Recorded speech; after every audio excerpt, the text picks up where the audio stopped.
राधे राधे। आज हम बातें करने वाले हैं पॉजिटिविटी। कि आखिर ऐसा क्या हो गया कि इंसानों को पॉजिटिविटी की इतनी ज़्यादा आवश्यकता पड़ चुकी है। वो नकारात्मकता से इतना अधिक परेशान हो गया है कि वो हमेशा चाहता है कि हम सकारात्मक सोचें। या ऐसा कहा जाए कि नकारात्मकता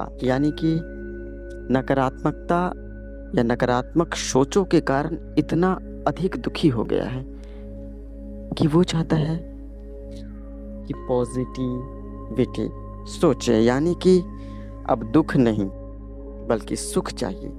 और नकारात्मकता जो है वो दुख देगा, और जो पॉजिटिविटी यानी सकारात्मकता सोच है वो सुख देगा। बात तो सही है, लेकिन ये कर पाना लगभग असंभव है। कोई भी व्यक्ति में इतनी क्षमता नहीं कि वो केवल पॉजिटिविटी को सोच सके। क्योंकि जैसे होता है ना, यदि दिन है तो रात भी होगी। हेड है अगर कोई सिक्का का एक पहलू तो दूसरा पहलू टेल होता है। जहां सच है वहां झूठ भी है। जहां अमीरी होती है वहां गरीब भी होती है, और अगर गरीब ही ना हो तो अमीरी का कोई महत्व तो नहीं रह जाता। या अमीरी का चयन भी करना मुश्किल है, फिर उसे सामान्य कहने लग जाती है। ठीक ऐसे ही सकारात्मकता को बनाए रखना संभव नहीं है। चलिए देखते हैं कि सकारात्मकता है क्या। पहले चलिए कोई उदाहरण से देखते हैं, और एक ऐसा उदाहरण जो अच्छे खासे लोग रिलेट कर पाए।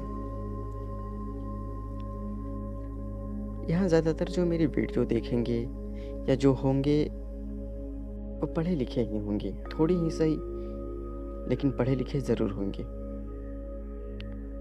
और जो पढ़े लिखे ना होंगे मैं उनकी बुराई नहीं कर रहा। यहाँ ना कोई अच्छा है ना कोई बुरा। एक स्तर पे अच्छे बुरे हैं, वास्तविक में नहीं। नहीं किसी को श्रेष्ठ कहना उचित होगा और ना ही किसी को हीन। लेकिन हाँ, यहाँ पे जो पढ़े लिखे ना होंगे वो शायद इन बातों को समझ ही ना पाए होंगे, और जब समझ नहीं पाए होंगे तो अब तक चले वीडियो छोड़ के चले गए होंगे। कोई बात नहीं, ये पूर्ण आपका अधिकार है कि आप इसे देखें या ना देखें, जैसी आपकी इच्छा। तो हम एक ऐसा उदाहरण लेते हैं जिससे लगभग लोग रिलेट कर पाए। तो यदि पढ़े लिखे लोग देख रहे हैं तो हर किसी ने एग्जाम तो दिए ही होंगे ना। और एग्जाम यदि दिए होंगे तो एग्जाम का डर भी तो सबको आया होगा। सबको नहीं, जो व्यक्ति ज़्यादा अपेक्षाएं लिए बैठता है एग्ज़ाम से, यानी मुझे एग्ज़ाम से ये करना है वो करना है, ये यदि हो जाए तो लाइफ बनेगा, फिर इसके बाद ये होगा उसके बाद वो होगा। जिनकी सोच इस प्रकार से ज़्यादा होती है उन्हें अधिक डर लगता होगा। अब डर लगे, परेशान हो रहे हो और दुखी हो रहे हो, तब तो यहाँ सकारात्मक सोच की आवश्यकता होती है। तो देखते हैं कि इस अवस्था में या इस स्थान पे उचित क्या है। अब व्यक्ति इसमें नकारात्मकता आती क्या है, जैसे उसके ख्याल हैं उसके विपरीत, कि यदि पास होना चाहता हूँ और फेल हो गया तो जिन प्रश्नों को मैंने याद किया है वो नहीं आए तो, मैं भूल गया तो, या जो भी है, जो भी आशा है कि अधिक नंबर आने चाहिए, और ख्याल ऐसे आते हैं कि कहीं कम आया तो। कोई यदि चाहता है कि मैं दूसरे की हेल्प लूँगा या कोई दूसरा मेरी मदद करेगा, तो डर ये भी बना रहता है, या इस बात का भी शुरुआत में तो डर ही रहता है कि कहीं वो मेरे अगल बगल ना बैठा तो। और इन सब चीजों को सोच के दुख होता है, या ये सब यदि हो जाए तब तो पक्का दुख होता है। तो यदि इन सब से परेशान हो रहे हैं या दुखी हो रहे हैं तो हाँ, एक हद तक ये कह सकते हैं कि सकारात्मकता को लाओ, ताकि तुम्हारा मन इन सब जगहों से हट करके सच की ओर आए और तुम मेहनत करो या पढ़ाई करो। नहीं तो जब तक यहाँ ध्यान भटका रहेगा तब तक दुखी हो रहे होगे यार, पढ़ नहीं पाओगे। तो एक हद तक अच्छी बात है कि सकारात्मकता को लाओ। ये बात अच्छी है कहना कि अब सब कुछ ईश्वर पे छोड़ दो, या जो उसके सकारात्मकता भाव है उन सबको कहना या सोचना, पॉजिटिविटी को लाना कि जो सारे डर हैं वो बेकार हैं और ईश्वर पे सब छोड़ दो, सब ठीक ही होगा, चिंता की कोई बात नहीं, मैं कर लूँगा, मुझसे हो जाएगा, मैं कर सकता हूँ, मैं ही कर सकता हूँ। इन सब भावों को ला करके या उस विषय में जो अच्छाइयाँ हैं या जिसके प्लस पॉइंट है उन सबको सोच करके इन दुख को ख़त्म किया जाता है, और करना भी सही है। लेकिन क्या ये किए हुए रह सकते हैं और ये सही है? चलिए मान लेते हैं कि हम ऐसे ही सोचते हैं सकारात्मक कि मैं कर लूँगा, हो जाएगा, और पूर्ण विश्वास के साथ हम तैयारी करते हैं और एग्ज़ाम भी हमने दे दी और विश्वास था कि 90% लाएंगे और पूर्ण सकारात्मकता थी कि 90 लाएंगे और नहीं ला पाए। अब बताइए, क्या वो स्थिर रहेगा? या अगली बार जब फिर से ऐसा परिस्थिति आएगा और जब तुम कहोगे कि मैं कर लूँगा, तो क्या ये बात नहीं आएगी कि अगले बार भी सोचा था लेकिन हुआ नहीं? ये डर नहीं होगा? और क्या ये सही है?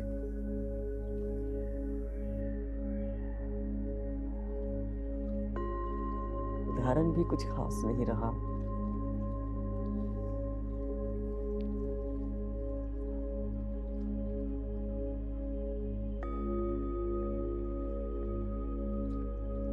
अब देखते हैं कि आगे क्या होगा।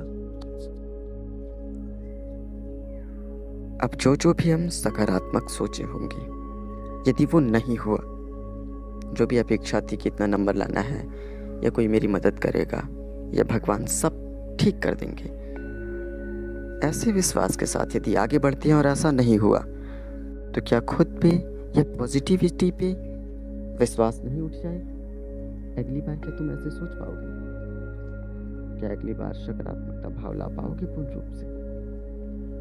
मेरे ख्याल से नहीं, क्योंकि जैसे ही तुम ऐसा सोचोगे कि सब भगवान देख लेंगे, हो सकता है ये फिर ख्याल आए कि अगला बार भी तो यही सोचा था। और ये जान लो कि मनुष्य की अब क्षमता नहीं बची कि वो अपने मन को नियंत्रित कर सके। अब ये देखते हैं कि आगे क्या होने वाला है। अब जो पॉजिटिविटी पर भी विश्वास था वो भी धीरे धीरे कम हो जाएगा, क्योंकि वो झूठ था। जो भी हमने कहा था कि ऐसा नहीं होगा, हम अच्छे मार्क्स लाएंगे, हम आगे निकल जाएंगे, अब जब वो झूठ हो गया तो क्या विश्वास रह जाएगा उतना? और अगली बार क्या नकारात्मकता और ज़्यादा नहीं आएगी? या हो सकता है पॉजिटिविटी से ज़्यादा विश्वास नेगेटिविटी पे हो जाए, क्योंकि अगर इतिहास को, या इतिहास ना कहो, पुराने यादों को यदि खुरेदा जाए तो यही सत्य बाहर आएगा कि जो नेगेटिव सोचा था वही हुआ था। तो पॉजिटिविटी और नेगेटिविटी ये दोनों ही इंसान को मारते हैं यदि वो सच पर आधारित ना हो। एक और उदाहरण से समझते हैं कि पॉजिटिविटी और नेगेटिविटी दोनों ही बहुत हद तक बहुत ही नुकसानदायक है। मान लीजिए कि आपको सर दर्द है और आपके पेट में दर्द है और आप बार बार यही कहते हैं कि कुछ नहीं हुआ या कुछ नहीं होगा, इससे कोई दिक्कत नहीं है, सब ठीक हो जाएगा, और नॉर्मली दवा ले लेते हैं और खा के सो जाते हैं, तो क्या होगा? ये हो सकता है कि जो दुख हो रहा होगा कि कहीं कोई बड़ी समस्या ना हो, कहीं किडनी मेरी फेल ना हो या लीवर का प्रॉब्लम ना हो, अगर ऐसा डर होगा तो वो थोड़ी कम हो जाएगी और दुख कम हो जाएगा। लेकिन क्या ये सच है? तो हाँ, दुख तो कम हो जाएगा, लेकिन क्या ये सही होगा? क्योंकि अगर वास्तव में ये लीवर का या किडनी का प्रॉब्लम हुआ तो क्या ये समस्या और नहीं बढ़ जाएगी? अभी के लिए तो दुख खत्म हो जाएगा, लेकिन आगे क्या होगा? तो इंसानों को ना पॉजिटिविटी पे ज़्यादा ध्यान केंद्रित करना चाहिए, ना नेगेटिविटी पे। देखना ये चाहिए कि रियलिटी क्या है। हाँ, ये एक और बात होगी कि सबके लिए सच अलग अलग होता है। हाँ, सत्य बहुत सारी परिस्थिति में या बहुत जगह पे सत्य सदैव एक रहता है, लेकिन अलग अलग व्यक्ति के दृष्टिकोण में सत्य हमेशा बदलती रहती है। उदाहरण के लिए आपको लग रहा होगा कि या लगता होगा कि बचपन में जब बड़े हो जाएंगे तो अच्छे दिन होंगे। आप बड़े हो गए हो, क्या अच्छे हैं? तब लगता था यही, यानी जब छोटे थे तब पूर्ण विश्वास या सत्य यही लगता था कि अच्छों की जिंदगी अच्छी होती है, बड़ों की जिंदगी अच्छी होती है, और तब तुम पूर्ण रूप से सच मानते ही थे या इसके बारे में ज़्यादा सोचते तो नहीं थे कि ये सच है या नहीं, लेकिन मानते पूरे थे कि यही सच है। नहीं तो यदि यह विश्वास कम हो जाता या इसमें थोड़ी सी भी खटास उत्पन्न हो जाती कि नहीं ये झूठ है, तो फिर ये मानना बंद कर देते। लेकिन उस वक्त पूर्ण रूप से ये मानते थे कि यही सच है। लेकिन अब बताओ, क्या वही सच रहा? तुम्हें लगता होगा कि ये हो जाए तो जिंदगी अच्छी हो जाएगी। वो बहुत सारे कुछ उपाय होंगे, जैसे कि किसी को बहुत सारी आशाएं होती है कि ये मिल जाएगा, ये मिल जाएगी, या ये हो जाएगा तो जिंदगी अच्छी हो जाएगी। क्या अच्छी? तो पहले कुछ और सच लगा, अब कुछ और सच लगा। ऐसे ही इंसान जब तक ज्ञान की एक उच्च सीमा तक नहीं पहुंचता तब तक सत्य और असत्य वो नहीं जान सकता। किंतु अभी जितना जानते हो उस पे स्थिर रहो, केवल सत्य को देखने का प्रयास करो, और स्वयं से यदि सत्य पूर्ण रूप से ना देखा जाता है तो जिसने देखा है उसे देखो। जैसे भगवान गौतम बुद्ध हुए, भगवान श्री कृष्ण हुए,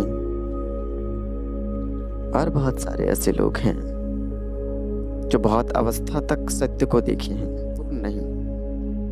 अभी फिलहाल संदीप महेश्वरी सर हैं, आचार्य प्रशांत हैं, सद्गुरु हैं। इन लोगों ने सत्य की ओर आगे या बहुत एक उच्च स्थान तक पहुंचे हैं, तो इन्हें देखो, ये तुम्हें सत्य बता सकते। विश्वास तभी करना जब तुम स्वयं अनुभव करो।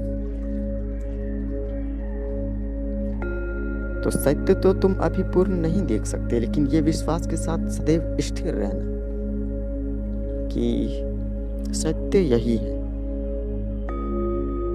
कि जितने भी दुख उत्पन्न होते हैं वो सब अज्ञानता के कारण ही उत्पन्न होते हैं,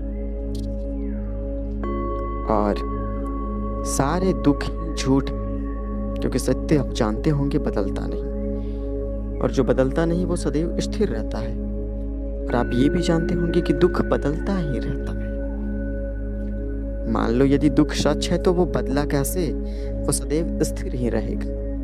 लेकिन नहीं, वो स्थिर नहीं रहेगा क्योंकि ये झूठ है।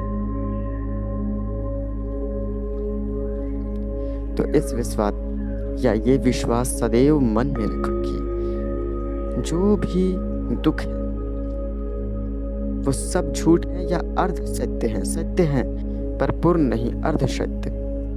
उदाहरण दूंगा, वीडियो लंबी हो जाएगी और लंबी वीडियो तो आप देखना नहीं चाहते, शॉर्ट का ज़माना है। छोटी सी उदाहरण से समझ लेते हैं कि सत्य और अर्ध सत्य क्या है। आपको यदि ऐसा लगता है कि यदि ये मिल जाए तो जीवन सुखमयी हो जाएगा। कोई उदाहरण अच्छे से ले लेते हैं। मान लीजिए यदि आपको ऐसा लगता है कि मुझे मेरा जो गोल है, जो भी बनने का हो, पाने का हो, यदि ये हो जाए तो मैं सुखी हो जाऊंगा, और वो नहीं होता और आप दुखी हो जाते हो। सत्य ये है कि यदि वो मिल जाता तो कुछ प्रॉब्लम और कुछ परिस्थिति सही हो जाती और आप एक परिस्थिति या एक दुख के खीसे से निकल जाते, लेकिन दुख से नहीं निकल पाते। आगे भी नई परिस्थिति बिगड़ेगी। तो यदि आपको ऐसा लगता है ये हो जाता तो जिंदगी अच्छी हो जाती, और नहीं होता तो आप दुखी होते हो। और आप ऐसा सोचते हो कि अब दुखमय ही जीवन होगा या ये परिस्थिति नहीं निकलेगा, और आप डिप्रेशन की परिस्थिति में जाते हो। तो क्या ये सच है? हाँ, ये सच है कि ये नहीं हुआ तो बहुत सारी चीजें नहीं होंगी या बहुत स्थिति नहीं बदलेगी। पर ये अर्ध सच है। पूर्ण सत्य ये है कि चाहे परिस्थिति कितनी ही क्यों ना बदल जाए, दुख में कोई नहीं छूट जब तक वह पूर्ण ज्ञान तक ना पहुंचे। और परिस्थिति कितनी भी क्यों ना बिगड़ जाए, आप कभी भी केवल दुखी नहीं रह सकते। कितना भी बड़ी दुख क्यों ना हो, समय के साथ खत्म हो जाएगा या बदल जाएगा, सुख भी आएंगे। तो सदैव याद रखना कि कोई भी दुख स्थिर नहीं होता, अज्ञानता से ही उत्पन्न होता है, ज्ञान इसे खत्म कर सकता है। तो पॉजिटिविटी और नेगेटिविटी के बीच में ज्ञानी कभी फंसते नहीं, वो रियलिटी के बीच में चलते हैं। क्योंकि पॉजिटिविटी यदि सच पर आधारित ना हो तो कुछ समय के लिए वो आपको सुख दे सकता है या दुख से निकाल सकता है, पर आगे फंसा देगा। और नेगेटिविटी यदि सत्य पे आधारित हो और वो आपको दुख दे रहा है तो समझ लीजिएगा कि आप अर्ध सत्य जानते हो। पूर्ण सत्य की खोज कीजिए, वो दुख ही खत्म हो जाएगा। सच तो स्थिर रहेगा लेकिन दुख खत्म हो जाएगा। तो पॉजिटिविटी के बीच भी मत भागिए और नेगेटिविटी के भी बीच मत भागिए, रियलिटी के बीच में भागिए। ये ऐसा कहा जाए कि रियलिटी पे चलिए, और रियलिटी की उच्च सीमा तक पहुंचनी है, यानी कि सत्य को अच्छे से देखना है। ज्ञान को पाइए, ज्ञान की ओर जाइए। ज्ञान या अपने आत्म अनुभव से प्राप्त कीजिए या जिसने प्राप्त किया है। तो फाइनली मैं यही कहना चाहता हूँ कि यदि आप ज्ञान की एक उच्च सीमा तक पहुंचना चाहते हैं या अपने जीवन में सुख और दुख से भी बाहर निकलना चाहते हैं या विशेष स्थान तक पहुंचना चाहते हैं, तो ज्ञानियों की भांति सोचिए। और ज्ञानी ना ही पॉजिटिविटी में फंसते हैं ना ही नेगेटिविटी में फंसते हैं, वो रियलिटी की ओर जाते हैं, सत्य को देखते हैं, सत्य की ओर जाते हैं। तो आप भी सत्य को अधिक महत्व दीजिए, ना कि पॉजिटिविटी को और नेगेटिविटी को। मैं केवल कह सकता हूँ, निर्णय लेने का अधिकार, मानने का अधिकार या उस बात को स्वीकारने का अधिकार पूर्ण रूप से आपका है। जैसी आपकी इच्छा हो वहाँ आप जा सकते हैं, या पॉजिटिविटी की ओर या नेगेटिविटी की ओर, और या फिर सत्य की ओर। तो जैसी आपकी इच्छा, जिसे अधिक महत्व दें उधर ही जाइए। पर सत्य यही है कि सत्य सदैव ही ऊपर रहेगा। राधे राधे।